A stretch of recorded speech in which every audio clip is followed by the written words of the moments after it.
Take-Two purchased Zynga, but the real question is, what does that mean to you? Well, we're going to discuss that and much more on this episode of the Miami Geeks. Stay tuned.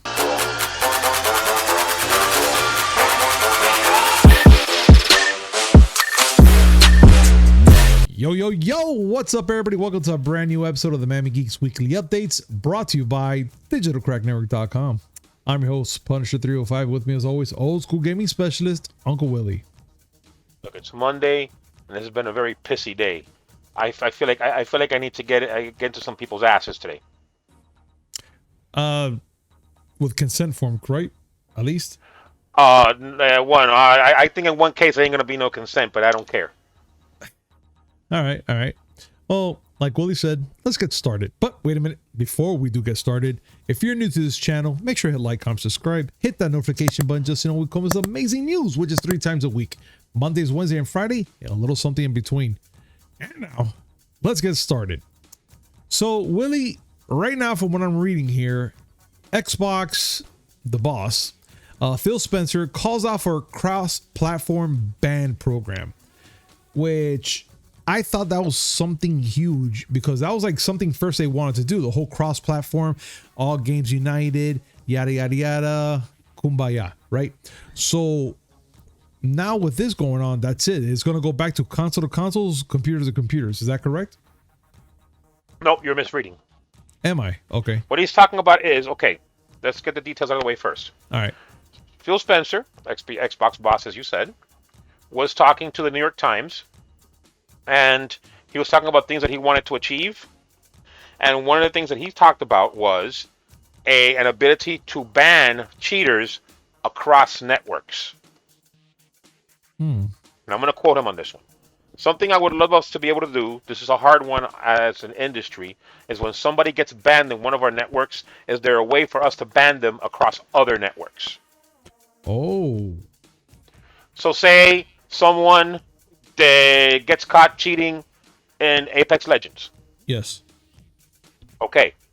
They got banned from playing on, because they were playing on Xbox. All right, let's say Xbox banned them for cheating. Okay. Well, would they be able to set up a framework so that PlayStation, Nintendo, and maybe Steam and GOG and everyone else can ban them too? Wow, that's big. That's big, but that's going to be, I'm not going to say impossible. I've seen enough things in this world to say that, you know, impossible, you can work with impossible. No, we can't. But it would have to take cooperation between platforms, publishers, across all media. Absolutely. But I don't think this is going to be done in 1 year also. This is going to take time. This is not going to be no, because flip the again, switch and that's it happens type of thing. There has to be a framework by which a person can get banned. If you got banned on Xbox because you talked about some 16-year-old's mother. Yeah. Is that a bannable offense for Steam? It might be a bannable offense for Nintendo. Could be, yeah. But they have to agree on what things are universally bannable. You cheated in a game. You used hacks to try to gain position on a leaderboard. I'm pretty sure that every network can say, all right, yeah, that's something we can get behind. True. I think that, you know what, to be honest, that's not a bad idea, but I know that's going to take a lot of progress and time to make something like that happen. I mean, I like the concept of it, to be honest, but the thought about it and the work behind it is just going to take a long time. And especially to get all parties to agree on certain things, Willie, because I know like how pretty much you said it right now. Sony could probably agree to something that Nintendo can't. Nintendo probably agrees with whatever Sony and Xbox doesn't want to do anything, but freaking Steam are like, I kind of agree with Nintendo too. So there's gonna be a lot of clashes between all the parties. So I think they're gonna have to do a lot of sitting down in one room and kind of like throw a dart in a room and see what sticks. And what there's more to it than that too. Okay. You think about it. A person gets banned from what platform? Well, they got to play somewhere. And so, would Sony go and say, no, we don't want you on our network because you talked back to Xbox? Oh. That's potential revenue they're saying no to. Hmm. Because another thing about cheaters is that they like to spend a good amount of money. Yeah, they do, and they throw all the money sometimes. And okay, you're gonna ban an account. Mm-hmm. Maybe you can get a framework going to ban account across platforms. Still doesn't stop them from creating a new account. Yeah, just go straight to the source of change IP, information, right? Or straight to. Well, I mean, IP banning. IP banning gets to there's privacy issues with that. Yeah. I'm all for IP banning or PC banning, like where you get a unique ID from the PC that's being played on and ban the entire PC. I'm down for that. But truthfully, there's privacy issues because now you're basically allowing these platforms to find out personal information about you. Yeah. Yeah. I mean, you know what, to be honest about all this, I think this would be a great question for our audience. What do you guys think about everything that we're talking about right now with pretty much the cross-platform banning program that they want to do? Do you think that they should pretty much do like what we're just talking about, the whole IP banning or computer banning? Or do you think that this is going to be something that we're not looking at a one-day thing, obviously, but do you guys think that this is going to be like a 5-year process or maybe even less of a conversation that they're going to be having amongst each other of making this happen? Comment down below. We would love to hear your thoughts, and let's have a conversation about this. Continue on, Willie. So we brought up the whole thing about Serious Sam on Friday, right? So now there's a new Serious Sam game, Siberian Mayhem, that has been revealed, and it's gonna be coming out very soon, which I'm pretty much excited for this. So Serious Sam game, known as dropping players a huge level, handling them in a bunch of fleshy weapons and a bunch of other things, man. This is gonna be happening, and it's all dropping January 25th. And I'm just pretty much like, I need to see more of this. Like, I have the little trailer that they just put up, not the one that from Friday. They have a new trailer out, and I'm putting it out there, which is pretty cool. So right now, the Siberian Mayhem, it's going to be at $19.99 at launch, but it's currently at a discount price at $17.99, and this is on Steam. Willie, well, like, being that we talked about this, what are your thoughts, man? The fact that this game is now happening, like it wasn't like going to be like maybe they're showing E3 or maybe a couple of months along the line. It's happening, yeah, in a couple of in one more week, technically, let's just say, or two. Well, like I said on Friday, Serious Sam is one of those series that I like because of its insanity. like you said, this is a series where they basically drop you in a huge area, give you crazy weapons, then throw a whole bunch of enemies at you and say, "Let's see how you last." I mean, it's awesome. It's frenetic. You remember when when I would play it in college? God. It's a very frenetic game. Like, one moment you could be, looking around, looking for trap doors or keys or whatever. And the next minute, 85 enemies are all charging at you. No, I'm telling you right now, it's all chaos and bonkers. This is not a matter of, oh, you got to be strategic and you got to sit there and you got to, learn how. No. They're coming at you. They gave you a gun and they're basically daring you to shoot them all. Yeah, I say go for it. Just go trigger happy. It's a short game, and it's at a good price, $20. Yeah, you get it at $8. Yeah, pre-order price right now is $18. Still good price, man. Very good price. Yeah. And to other news, Willie, Red Dead Online fans are demanding answers from Rockstar. So from what I read here, Rockstar open world cowboy game Red Dead Online is trending throughout the last weekend into this week, right? But for some reason, publisher might wish. Right now, what's going through Twitter right now is hashtag Save Red Dead Online. is currently the hot topic on Twitter, and longtime fans are pleading with some kind of update from Rockstar. Now, I have no idea what they're talking about, Willie. Can you give us some, like a little feedback of what's going on with this whole online thing? All right. So when Red Dead Redemption 2 came out, well, actually a little while after it came out, Rockstar announced Red Dead Online. Basically the same thing they did with Grand Theft Auto, where they would make a multiplayer sandbox in the Red Dead universe this time, so that people can just go around and do the things they would do in Grand Theft Auto, but with horses and handguns instead of airplanes and bazookas. Okay. And they were hoping to create a persistent world that made as much money, if not more, than what Grand Theft Auto Online has done. The problem is that, yes, Red Dead Online has its player base, and, you know, they're really into the game, but it's not making as much money as Grand Theft Auto Online is. As a result, Rockstar has been giving it less attention than it does Grand Theft Auto Online.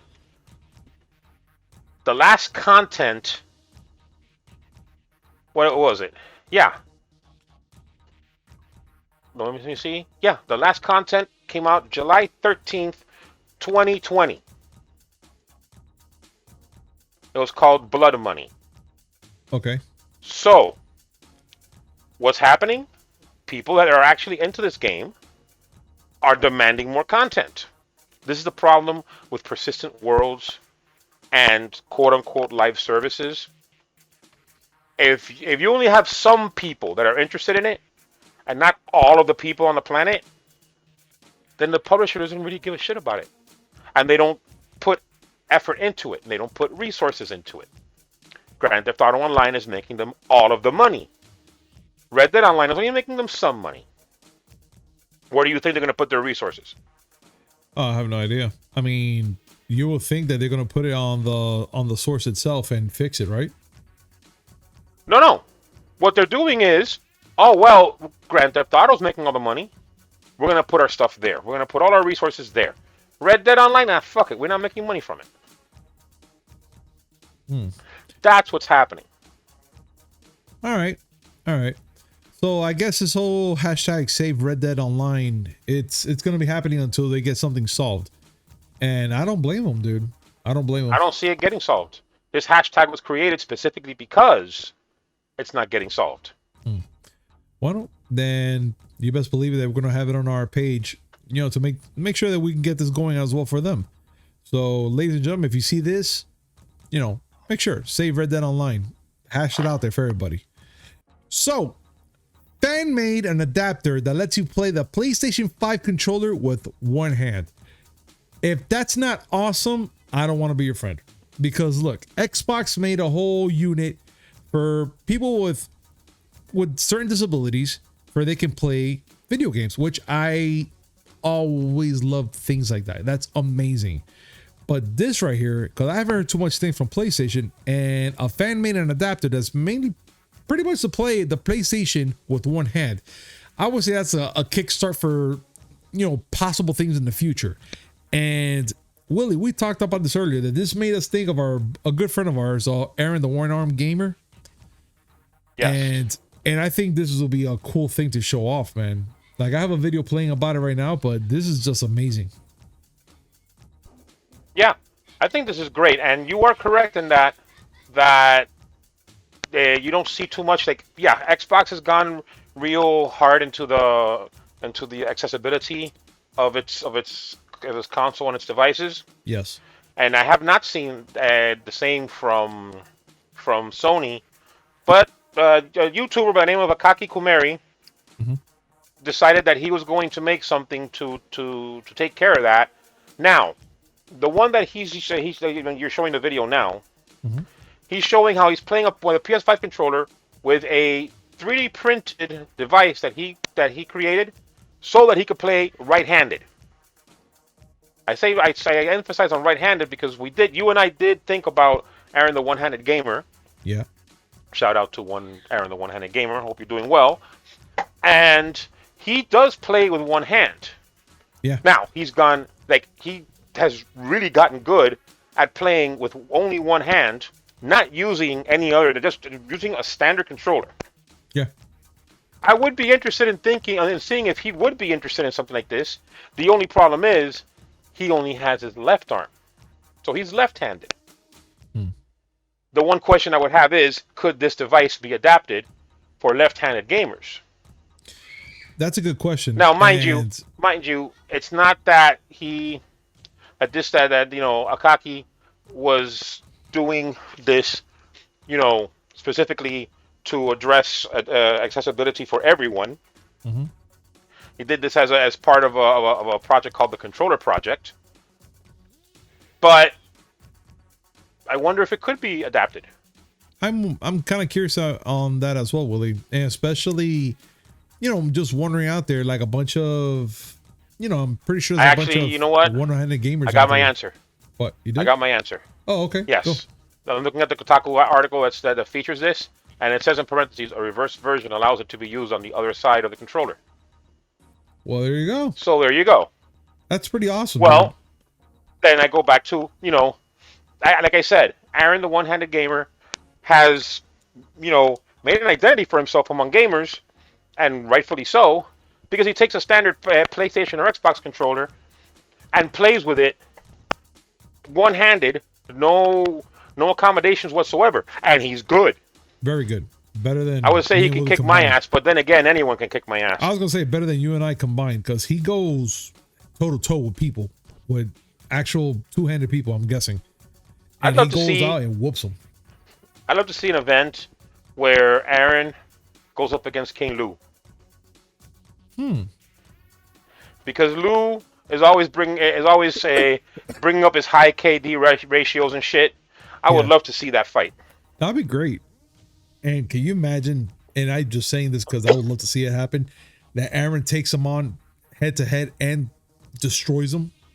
I would feel bad for Lou for about. I'd feel bad for about 3 seconds, maybe 4. Just about. I'd be like, oh well, and that's it. I just I'll get over it quick. I'll get over it. Big time. I'll get over it. But yeah, so ladies and gentlemen, please visit this person. We have everything in the description down below, so you guys can follow these articles, and also see if you guys can follow this man with his cool adapter and everything else that we're going to be talking about. Which and follow Aaron. And follow Aaron, of course. Which now it leads us to the next Here we go. Fuck. It had to happen. Fuck me. Here we go. Yeah. So it leads us to the next article that we're going to be talking about, which is Take-Two makes the biggest game acquisition with a whopping 12.7 billion purchase of Zynga. Now, Willie, we already know that Zynga is pretty much mostly for cell phone games and stuff like that, correct? Yes. So what is Take-Two going to get out of Zynga? Just only the phone gaming genre, or what? Well, I mean, the whole casual portable gaming market, that's theirs. This is similar to Activision when they bought King. Okay. King is the Candy Crush people, so they are, if you want to go that route, they are the kings of mobile gaming. What? Listen, there's money to be made in mobile gaming. I'm surprised a company like Take-Two hasn't made bigger strides prior to this. No, definitely. Activision has King primarily, but it does have its own mobile division, Call of Duty Mobile and such. And EA has its own mobile unit. Pretty much every AAA developer has its own mobile unit. I know this because WB Games keeps trying to have me play their stupid shit Harry Potter games on mobile. Fuck you. But they gotta invest in order to make money, right? I don't know if Zynga's worth 12.7 billion. Like, Zynga's is still around, but it was most relevant when it had Farmville on Facebook. Just about. Which only recently got taken down, so there you go. But wait a minute, they brought it back up though. Farmville came back. Well, it's in mobile. Yeah, which is part of Zynga though. That's the thing. I'm saying the one that got taken down was Farmville for Facebook. Ah, okay. Now I see. Remember that we talked about it a few months ago. Yes. So whatever, they feel that Zynga is worthy of that much of an investment, just so they can get the Farmville property. Hey, that's their money. No, definitely. And speaking about money, so wait, so just so you see, Take Two's willing to spend $12.7 billion to buy Zynga, but they won't give Rockstar the money so they can work on Red Dead Online. I'm just saying. I think someone's throwing a little shade there, which I'm okay with. No, so let's talk about shade right now. Let's talk about some serious fucking shade right now. All right, let's talk about the shade right now, Willie, which technically is something that we've been bringing up for technically almost 2 weeks already. And it's Konami will start selling NFTs in celebration of Castlevania 35th anniversary. Willie, it's almost like they're it's all right, ladies and gentlemen, he might die. He might die. And this coldness, it's getting cold in my house. It's getting like 60 something degrees right here, and I'm already freaking getting like that cold right here. But anyways, let's continue on. It's almost like they're putting NFTs down my throat to the point where they want me to buy it already. Yeah, I can tell. I can hear the coughing. Yeah, it's the NFTs. That's why they're right here. But Willie, what the hell's going on here? It looks like it's all starting like in a couple days that they want to start doing this whole crypto market for NFTs for freaking the 35th anniversary of Castlevania. Why? Yep. Why, bro? Like, what is this whole thing, dude? Because listen, we've talked about this before. I don't like to have to repeat myself, but I guess I'm going to have to. Fucking NFTs are everywhere. And you knew Konami was going to get involved in it. Mm-hmm. If there's a shady thing to be going on in gaming, Konami's got their fingerprints all over that shit. So, to celebrate the 35th anniversary of Castlevania, on January 12th,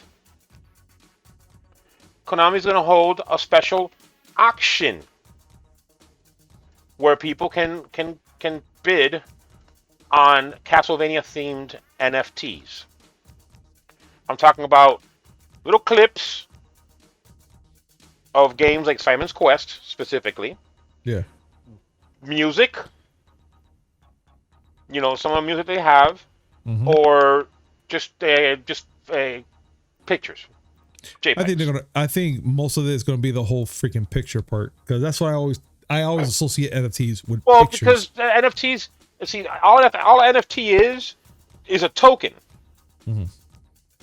It's a token that's registered on the crypto digital ledger, which is called the blockchain. Yeah. That is supposedly authenticating it as an original product, because that's fucking important. I know that when I go on camhorse.tv and I download a video, I want it to have a token saying that it's authentic. Yeah, that's important, right? I think I killed him. Oh no, he's still with us. He's still with us, folks. Oh yeah, by the way, that comment that I made about not gonna have a consent form, yeah, it's for Konami. Fuck them. Fuck them without permission. Because they're getting involved in this shit. They're gonna make an auction out of this. They're tying it to one of their biggest IPs, an IP that people still love. Instead of making games that are worth a shit on that IP, they want to sell NFTs. And the lucky people who were stupid enough to win the auction, the Konami website is going to publish their name. Ooh. So that the entire world can know they're a fucking moron with too much money. Yeah. Yeah. Have I made it clear enough that I abhor this? That I find this very questionable? No, you actually made it more than clear, Willie. To the point where I think our audience are taking all the damn notes and they know what's going on.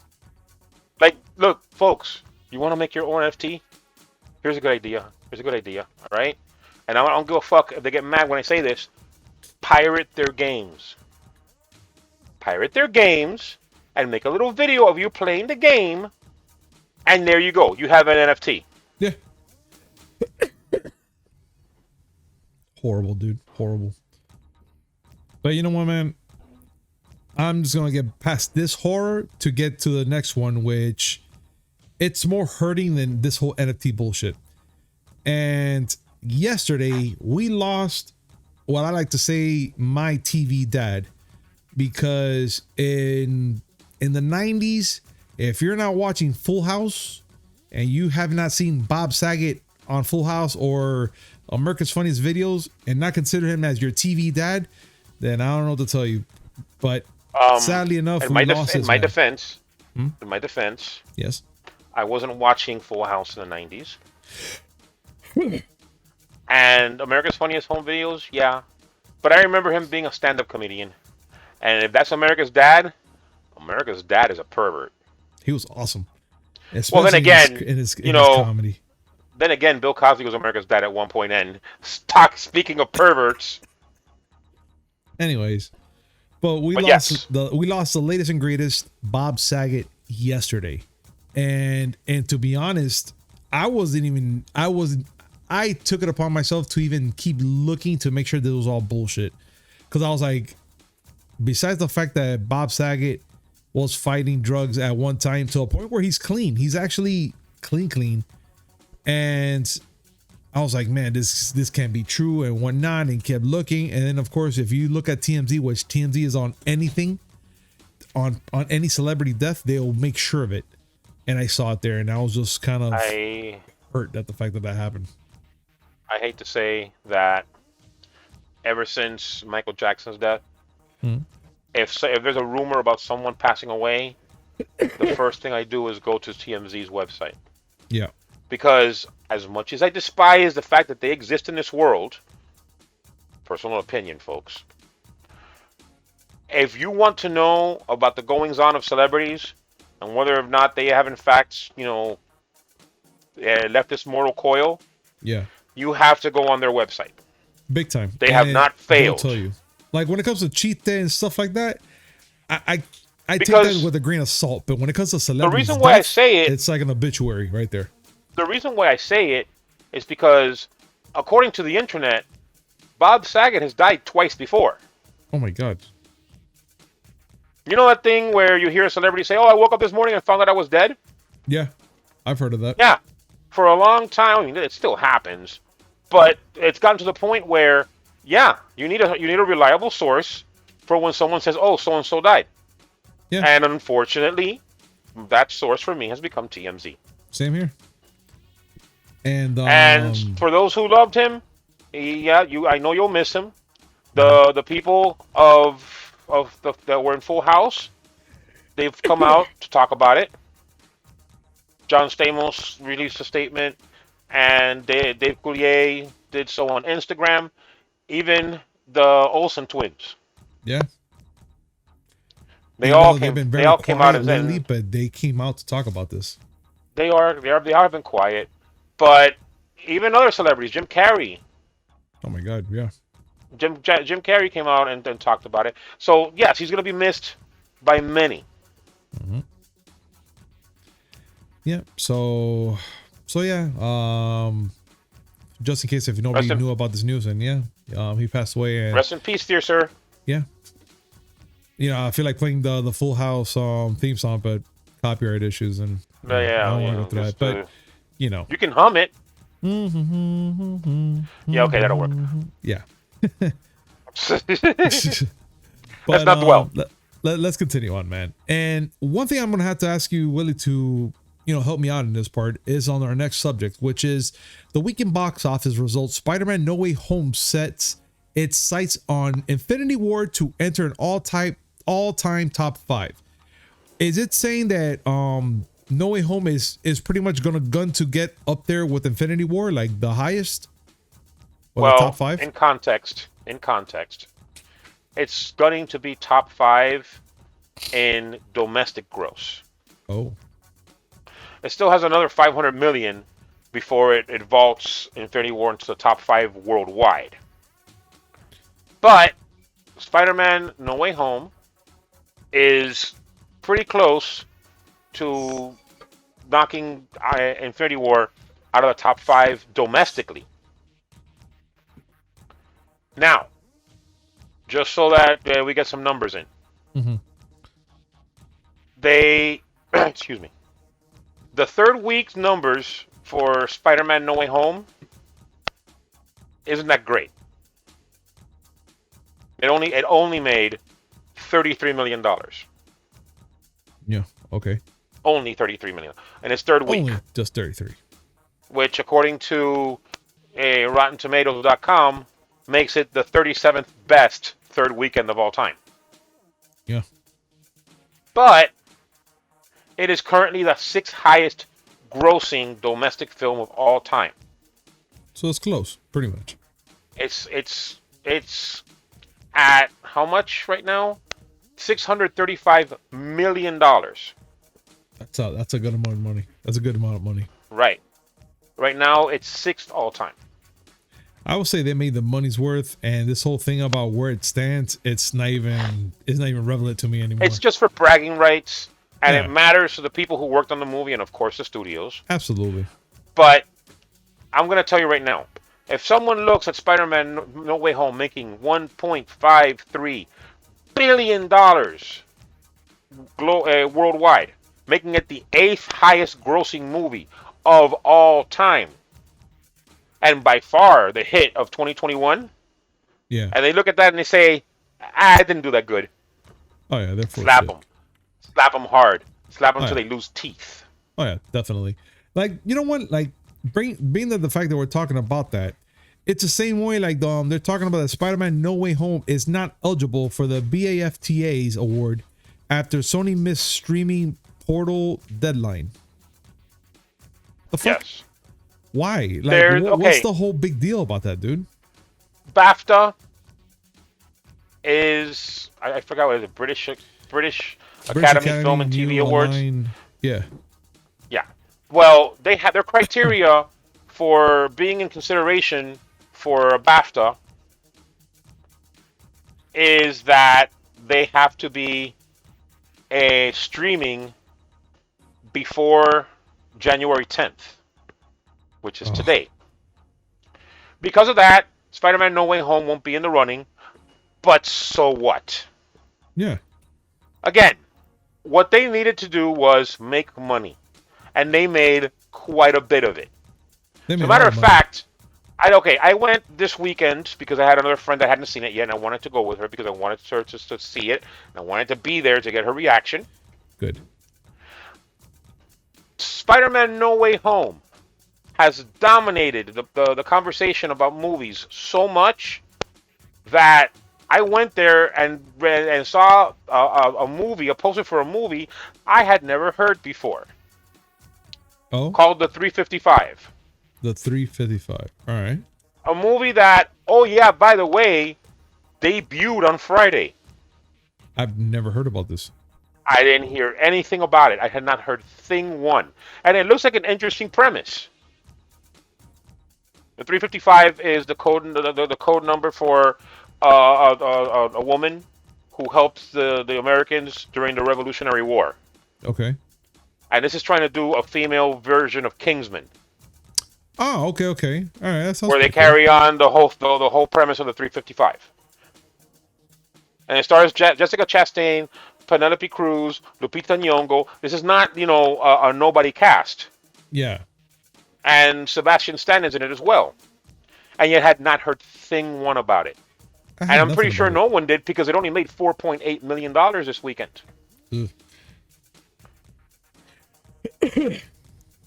And in other box office news, Sing 2 became the first animated film of the pandemic era to hit $100 million in the box office.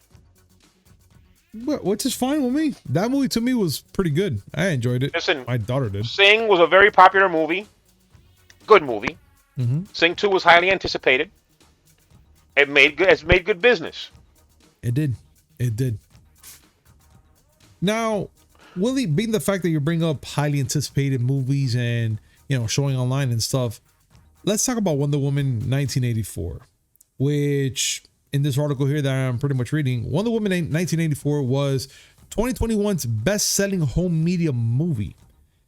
I don't know if if they're just being assholes or if this is an actual fact, because I remember very clearly. Okay, let's talk about it, because I remember very clearly that when this movie came out, it was all the bad crap. Like, nobody liked it on that Christmas on 2020, and everyone was just like, yeah, they bashed the shit out of this movie big time. How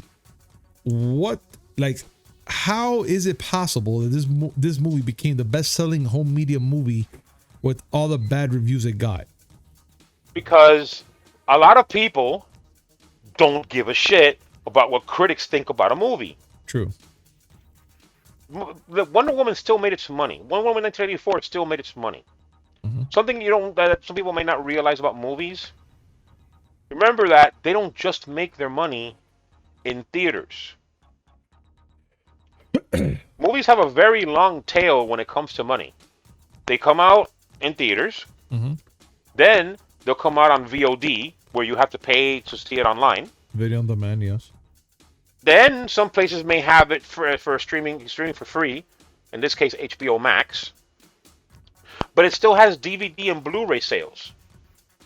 Wow. Okay. So there are a lot of revenue opportunities for movies. And then, of course, it gets kicked out into cable channels like HBO and Showtime, where they have to pay to put the movie on there. And if the movie is popular enough, eventually you'll get syndication. You'll see it on regular major networks for free.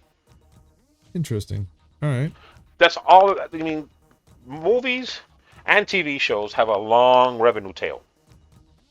And then if a movie is popular enough, or it has enough of a fan base, you'll see re-releases. Like right now, Scarface, Al Pacino's Scarface, must have had 35 releases on home video. Oh my God. Yeah, like the Platinum Edition, this edition. Here's a cigar included with it edition. The Al Pacino, I swear he sneezed on an edition. Well, yeah, it's true. According to the numbers, the website, The Numbers, the sequel sold 1.43 million copies on Blu-ray and DVD. This is for Wonder Woman 1984. Yeah. That was the highest grossing. Followed by The Croods of New Age, okay. Raya and the Last Dragon, Godzilla vs. Kong, Monster Hunter, News of the World, Soul. Here's another example of re-releases. Harry Potter, the complete collection, years 1 to 7. Wow. John Wick Chapter 3, Parabellum, and Tenet. Damn. Wow. So Wonder Woman did like pretty much above with all those competitors then. Yeah, that's the top selling movie. So, again, on home media, Blu-ray, DVD. I'm pretty sure that VHS was not in the conversation. No, of course not. Right? But it is the highest grossing movie in home media during 2021. I'm still kind of shocked. I mean, even a lot of comic book fans that I've seen and heard, they were not really happy with this movie as well.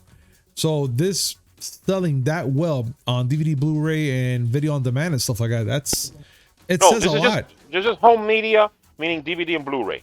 Oh, just that does not include HBO Max numbers. Got it.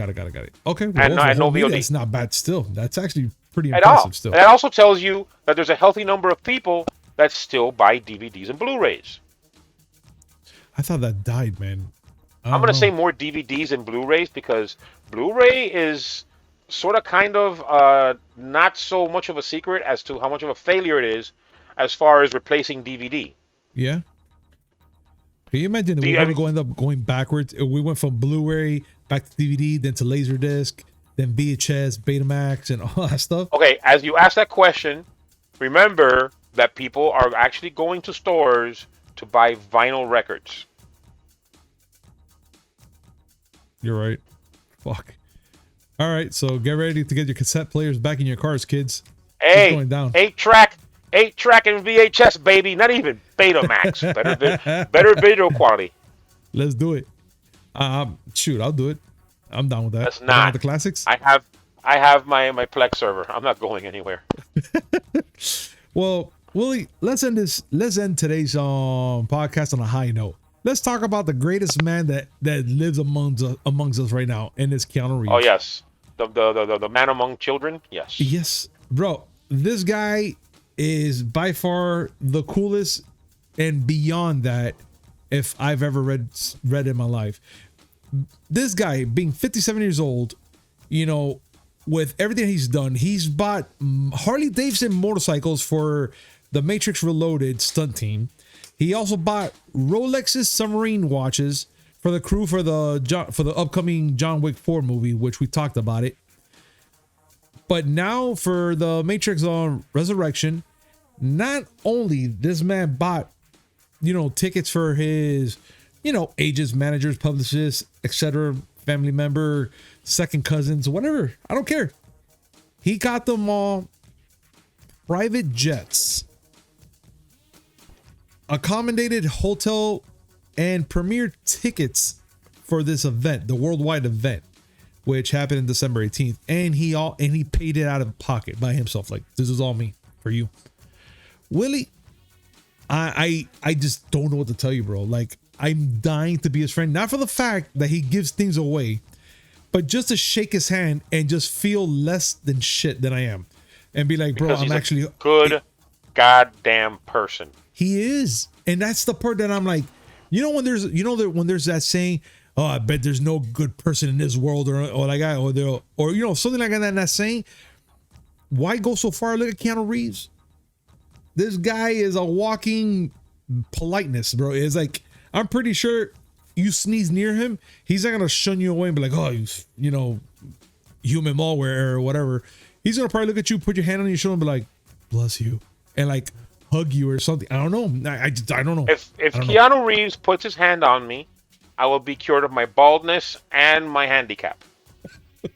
I will still be ugly, but at least I'll walk better. Hey, I'll give you all that. I'll give you that. Listen, the stories about Keanu Reeves being the greatest human being on this planet and unworthy of our attention. Actually, we're unworthy of his attention. I'm sorry. Yeah. Yes, it's been all over the place. The time he gave a seat to a woman when he was on the subway because he takes the fucking subway. Yeah. When people found out that he was filming for Bill and Ted Face the Music, mm-hmm. and that, you know, he would drive by their house, they put up a sign saying, "We love you, Keanu," and he got off his car and said, "I love you too," and signed it.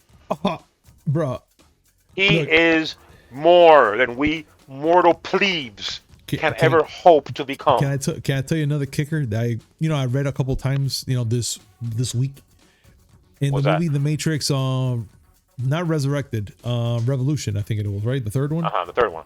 Yeah. Well, I think it was during the whole Matrix trilogy. He gave 40% of his earnings to the Cancer Association. Oh, here's another one for you. See if you remember this one. Bro. Remember The Devil's Advocate? Yes. Well, they wanted to get Al Pacino, which he was in the movie. Mm-hmm.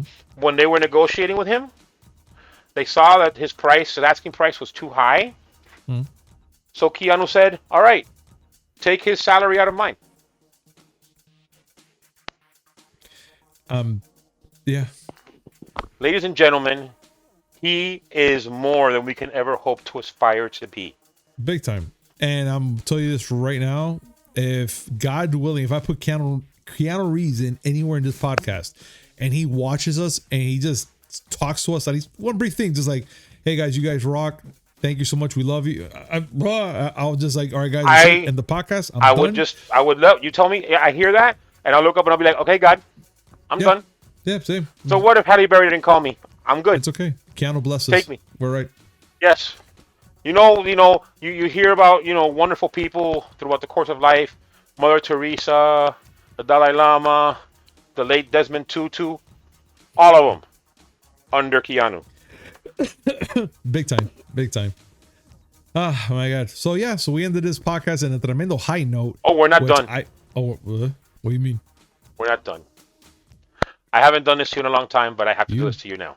Piece of shit. Okay. There's Go. one more thing that I want to share with you and with our listeners. Go. And I know you're going to love it. Go. Xbox announced a new collaboration. With?